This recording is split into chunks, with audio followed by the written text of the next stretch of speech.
Welcome student. Today we want to discuss the next point of the topic wave optics. So we have already discussed the concept of wavefront, nature of the light and the construction of the spherical and plane wavefront. So today we want to prove the laws of reflection and the laws of refraction. So first point is the reflection of light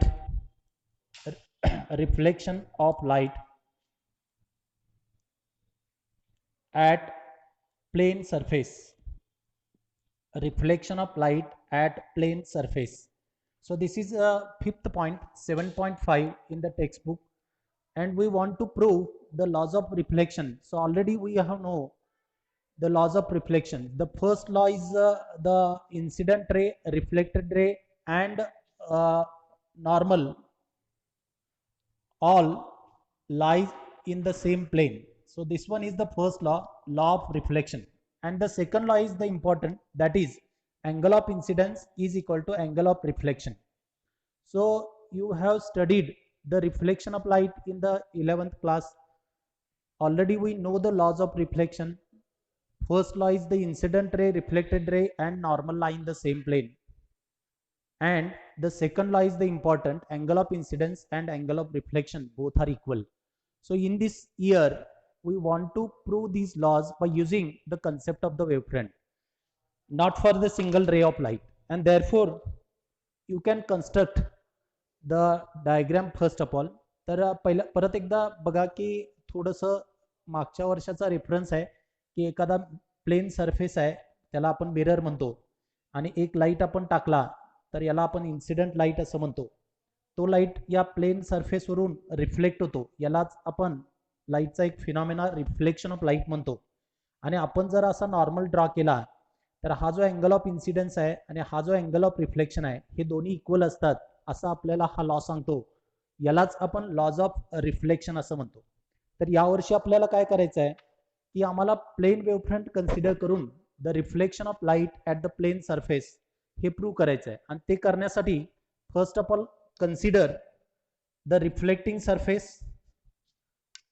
तर डायग्रामची construction महत्वाची आहे. X y be the plane surface that is called the mirror. आणखीन याच्यावर आपण light हे incident करणार आहे. तर अशा पद्धतीनं आपण हा एक्स वाय हा प्लेन रिफ्लेक्टिंग सरफेस दाखवलेला आहे.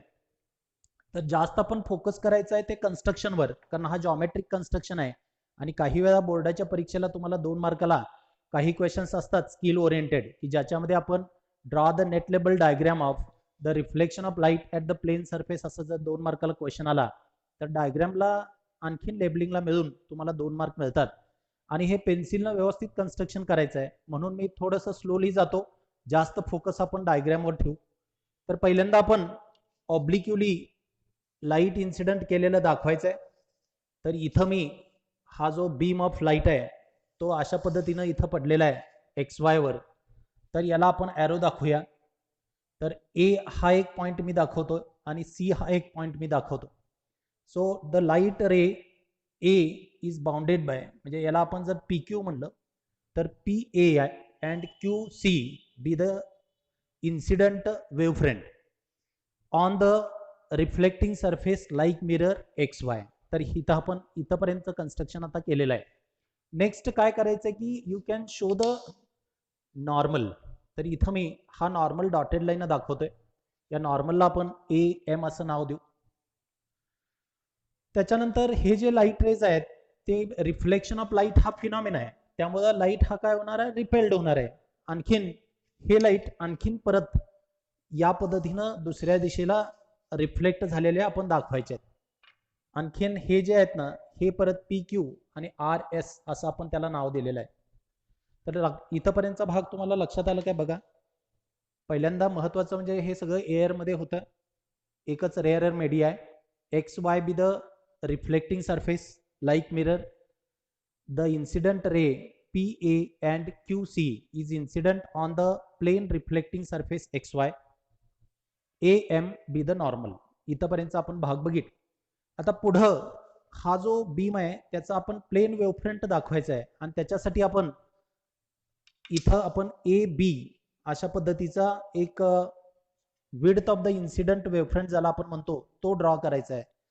तर हे ए बी दाखवत असताना हा पी ए ला हा जो ए बी आहे तो परपेंडिक्युलर यायला पाहिजे, 90 डिग्रीचा अँगल तो तयार केला पाहिजे. तर याची पोझिशन खूप महत्वाची आहे. So you can show the A B B the width of the incident wavefront, A B B the width of the incident wavefront. इथपर्यंतचा भाग आपला झाला. आता नेक्स्ट जॉमेट्रिक कन्स्ट्रक्शन करायचं आहे. कारण काय होतं की ज्यावेळी वेव्स हे इथपर्यंत येतात तर ए हा हायजिन्स प्रिन्सिपल प्रमाणे सेकंडरी सोर्स ऍक्ट होतो आणि तो परत वेव्स हे रिफ्लेक्ट करायला, इमिट करायला चालू करतो. पण ज्यावेळी तो बी पासून सी पर्यंत जातो त्यावेळी सक्सेसिव्हली यावरचे प्रत्येक पॉइंट्स हे सेकंडरी सोर्स ऍक्ट होऊन ते सगळ्या दिशेनं वेव्स हे रिपेल्ड करत असतात. आणि मग आम्हाला width of the reflected wavefront दाखवायचं आहे. त्याच्यासाठी आम्ही हेमिस्फिअर ड्रॉ करायचं आहे. ते करत असताना हा बी सी हा डिस्टन्स तुम्ही घ्या कंपासमध्ये, ए हा सेंटर घ्या आणि अशा पद्धतीनं हा एक हेमिस्फिअर तुम्ही ड्रॉ करायचा आहे. तर इथं मी परत एकदा कन्स्ट्रक्शन दाखवतो तुम्हाला. आपण रिपीट करू, थोडे महत्वाचे पॉइंट्स आहेत की पहिल्यांदा तुम्ही हा ए बी दाखवला. ए बी दाखवत असताना हा परपेंडिक्युलर आहे याची आपण खबरदारी घेतलेली आहे. त्याच्यानंतर आम्ही काय केलं की जोपर्यंत पी हा ए पॉइंट सेकंडरी सोर्स ऍक्ट होतो तोपर्यंत हा लाईट क्यू पासून बी पर्यंत असतो. तो बी पासून सी पर्यंत जाऊसपर्यंत इथं मध्ये जे पॉइंट्स आहेत ते सगळे सेकंडरी सोर्स ऍक्ट होऊन वेव्स हे इमिट करतात किंवा रिफ्लेक्ट करतात. तर by taking the distance B C and A as the centre you can draw the hemisphere and draw the tangent, that is the point lying in between the point on the wavefront that is named as D to C, and this tangent CD represent the width of the reflected wavefront. So CD represent the width of the reflected wavefront. तर बघा परत एकदा लक्ष द्या की आपण काय केलं, बी पासून सी पर्यंत जाऊसपर्यंत ए पासून तो कुठल्या पॉइंट पर्यंत जाईल हे काढण्यासाठी आम्ही, कारण एअर असल्यामुळं distance B C is equal to C T एवढं डिस्टन्स घेऊन आणि ए हा सेंटर घेऊन हेमिस्फिअर काढून आपण ज्या पॉइंटला तो टच होतो तिथून एक टँजंट काढला आणि त्याला नाव आपण दिलेलं आहे सी डी. तर या डायग्राम मध्ये तुम्हाला दोन गोष्टी क्लिअर झाले काय बघा की पहिल्यांदा first of all A B represent the width of the incident wavefront, कारण आपण सिंगल रे ऑफ लाईट साठी हा लॉ प्रूव्ह करत नाही, आपण वेवफ्रंट प्लेन वेवफ्रंट कन्सिडर करतो आणि A B is the width of the plane wavefront. आपण जॉमेट्रिक अरेंजमेंट केली आणि सीडी ची पोझिशन लोकेट केली. CD is the width of the reflected wavefront. Again consider the angle PAM and this is called the angle of incidence. So I is the angle of incidence, MAD represent the angle of reflection. तर या diagram मध्ये तुम्हाला labelling पण करावं लागेल पेन्सिलनं. Labelling करत असताना I is nothing but the angle of incidence,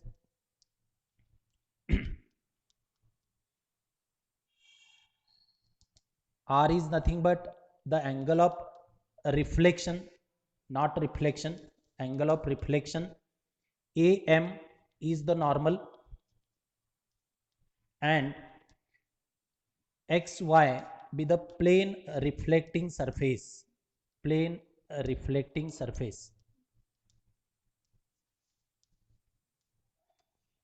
So we want to prove the laws of reflection, and from the figure itself the first law is proved, that is incident ray, reflected ray and normal all lie in the same plane. म्हणजे या figure वरनच हा पहिला geometrical law prove होतो की हे सगळे एकाच plain मध्ये लाय होतात. आता सेकंड लॉ महत्वाचा आपल्याला प्रूव्ह करायचा आहे की I इक्वल टू R, आणि त्याच्यासाठी काही गोष्टी आपण कन्सिडर करायच्या आहेत. So first of all PAM is the angle of incidence, MAB means addition of these two angles PAM plus MAB equal to 90 degree. हे perpendicular आहेत from the geometry of the figure. Again MAB plus BAC is again 90 degree, and from that two equations you can say the angle BAC is nothing but I. म्हणजे इथं मी परत एकदा काढतो, हा जो angle BAC आहे, angle BAC हा angle I आपण दाखवलेला आहे by using the angle of incidence and this geometry of the figure itself. Similarly, you can show this angle C is nothing but the angle of reflection R. त्याच पद्धतीने आपण MAD plus DAC is equal to 90 and DAC plus DCA म्हणजे DAC plus DCA कारण त्रिकोणाच्या तिन्ही कोणाची बेरीज 180 असते. अँगल D हा 90 आहे. So addition of these two angles is again 90. त्याच्यावरून आपण हा जो अँगल आहे तो अँगल ऑफ रिफ्लेक्शन आर दाखवलेला आहे. तर या दोन गोष्टी दाखवल्या. आता नेक्स्ट पॉइंट जॉमेट्रिकली तुम्हाला माहिती असेल की हे जे दोन अँगल्स आहेत BAC आणि ADC याच्यामध्ये हा अँगल जो आहे B आणि D means angle B is equal to angle D and that is equal to 90 degree. त्याच पद्धतीनं हा जो BC आहे आणि AD आहे that BC is equal to AD is equal to CT कारण तो हेमिस्फियर आपण ड्रॉ केला आहे आणि हे जे बाजू आहेत त्या सारख्या आहेत that is BC equal to AD equal to CT. हे दोन गोष्टी आहेत की अँगल सारखा आहे the two sides BC and AD is same and AC is common. So AC is common for both. तर या तीन गोष्टीवरून आपण साइड अँगल साइड टेस्टनं असं म्हणू शकतो की angle ABC is equal to angle ADC both the triangles are congruent. तर कॉन्गरंट ट्रायंगल तुम्ही जॉमेट्रीमध्ये बघितलात की हे जे दोन ट्रायंगल्स आहेत ते कॉन्गरंट आहेत कारण त्याचे दोन अँगल्स सारखे आहेत, दोन साइड सारख्या आहेत आणि एक कॉमन आहे. तर साइड अँगल साइड टेस्टवरून आपण असं म्हणू शकतो की triangle ABC and ADC both are congruent triangles. आणि कॉन्गरंट ट्रायंगलची कसोटी आहे की base angles are equal angle A equal to angle C. तर इथं अँगल A ला आपण दाखवलेला आहे की angle of incidence. So this is the I and angle C ला आम्ही दाखवलेला आहे की angle of reflection and this is angle R. तर अशा पद्धतीनं form the congruent triangle base angles are equal and therefore angle A equal to angle C. Angle A is I, angle C is R. So angle of incidence I is equal to angle of reflection R. So in this वे आपण हे दोन्ही lodge prove केलं. पहिला law prove केला तो जॉमेट्रीवरून की incident ray, reflected ray आणि normal हे एकाच प्लेन मध्ये असतात. हे जॉमेट्रीवरून प्रूव्ह केलं. आणि दुसरा महत्वाचा जो लॉ होता की रिफ्लेक्शन ऑफ लाईट मध्ये angle of incidence is equal to angle of reflection आहे. हे आपण ह्या अँगलच्या कसोट्यावरून आपण दाखवलेला आहे की हा जो अँगल आय आहे तो अँगल आर सी इक्वल असतो. आणि अशा पद्धतीनं आज आपण पहिला पॉइंट हा जो आहे ना तो reflection of light at the plane surface हा प्रूव्ह केलाय. मी थोडंसं समराईज करतो परत एकदा. आपण reflection of light at plane सरफेसमध्ये दोन प्रश्न येऊ शकतात. एक draw the neat label diagram, त्याच्यामध्ये तुम्ही पेन्सिलनं डायग्राम ड्रॉ करायचे, जॉमेट्रिक अरेंजमेंट करायचे आणि लेबलिंग करायचं आहे. आणि जर मोठा प्रश्न आला तर तुम्ही हे लॉजचं प्रूफ पण द्यायचं आहे. तर पहिल्यांदा तुम्ही जॉमेट्रिक अरेंजमेंट जे आहे XY रिफ्लेक्टिंग सरफेस घ्या. PA आणि QB हे इन्सिडंट रेस दाखवा. AB ला width of the incident ray म्हणा. BC एवढा अंतर घेऊन A हा सेंटर घेऊन हेमिस्फियर ड्रॉ करा आणि त्याला टँजंट ड्रॉ करून तुम्ही D हा पॉइंट दाखवा. सर्वसाधारणपणे ABC आणि ADC हे दोन तुम्हाला कॉन्गरंट ट्रायंगल्स हे दिसले पाहिजेत. आणि त्याच्यानंतर मग आपण अँगलच्या कसोट्यावरून हा जो अँगल आहे A आणि C हे कॉन्गरंट ट्रायंगलच्या कसोट्यावरून इक्वल दाखवायचे आहेत. अँगल ए ला आपण आय म्हणलेला आहे, अँगल सी ला आपण आर म्हणलं. आणि मग अशा पद्धतीने आपण सेकंड लॉ जो आहे तो angle of incidence equal to angle of reflection हा महत्वाचा जो लॉ आहे रिफ्लेक्शन ऑफ लाईटचा तो आज आपण प्रूव्ह केलेला आहे. आणि याच्यानंतर मग आपण सेकंड पॉइंट कडे जायचं आहे. तर सेकंड पॉइंट सर्वसाधारणपणे 7.6 आहे. तो सेकंड पॉइंट जो आहे तो फक्त रिफ्लेक्शन ऐवजी 7.6 मध्ये आपण रिफ्लेक्शन ऐवजी refraction of light at the plane surface येणार नाही. तर तो येईल refraction of light at a plane boundary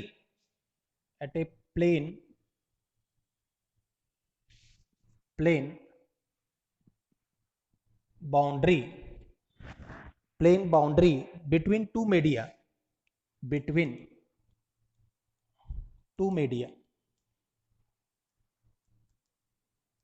between two media. हा नेक्स्ट 7.6 चा जो पॉइंट आहे second, that is the refraction of light at a plane boundary between the two media.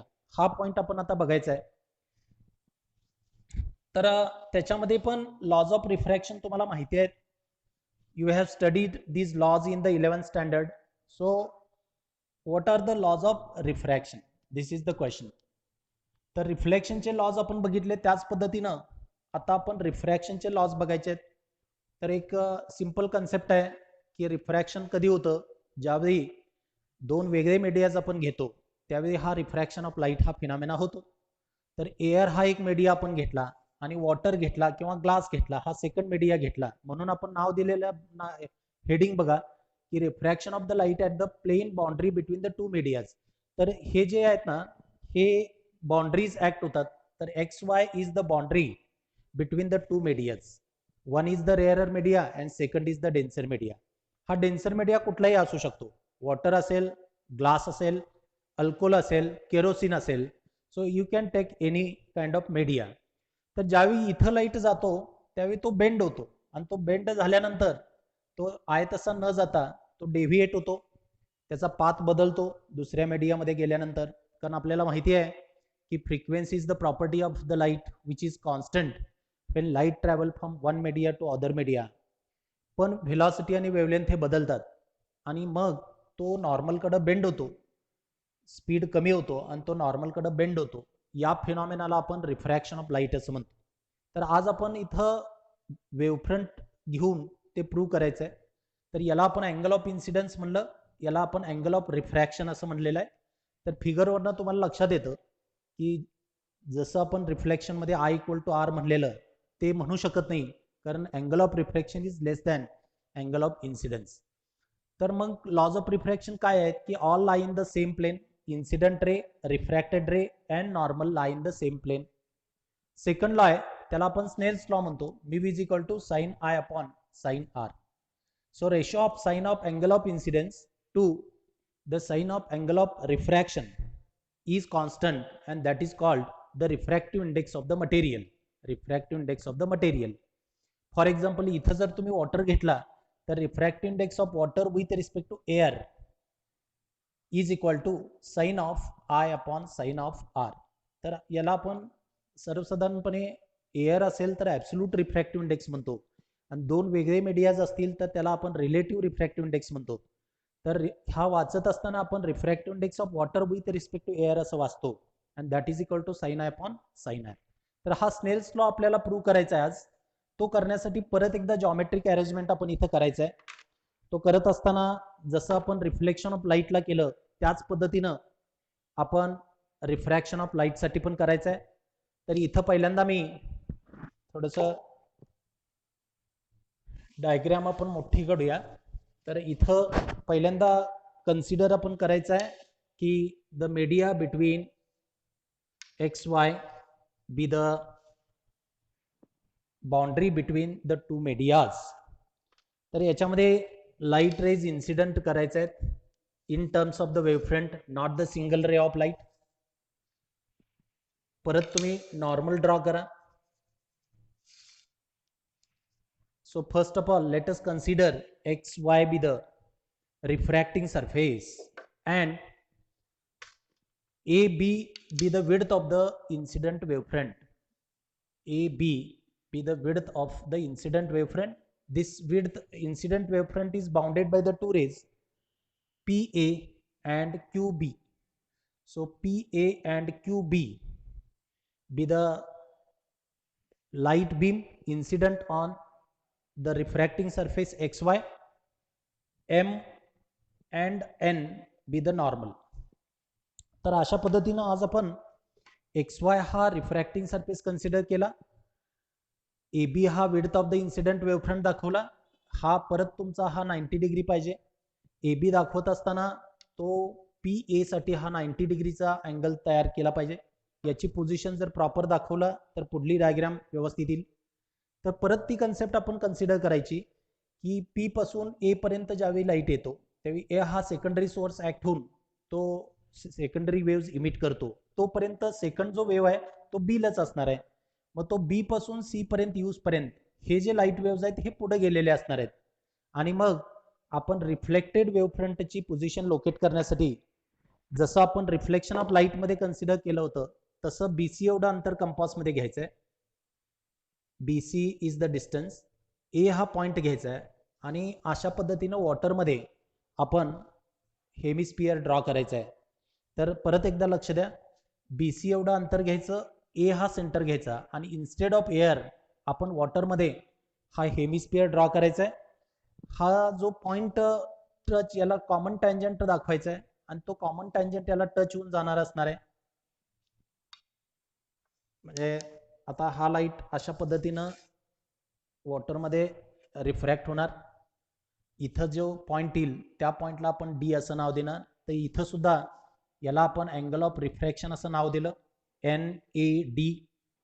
आणखीन PAM साठी आपण अँगल ऑफ इन्सिडन्स असं नाव दिलं. तर याचं लेबलिंग करायचं आहे की I is the angle of incidence, R is the angle of refraction, not the reflection. R is the angle of refraction.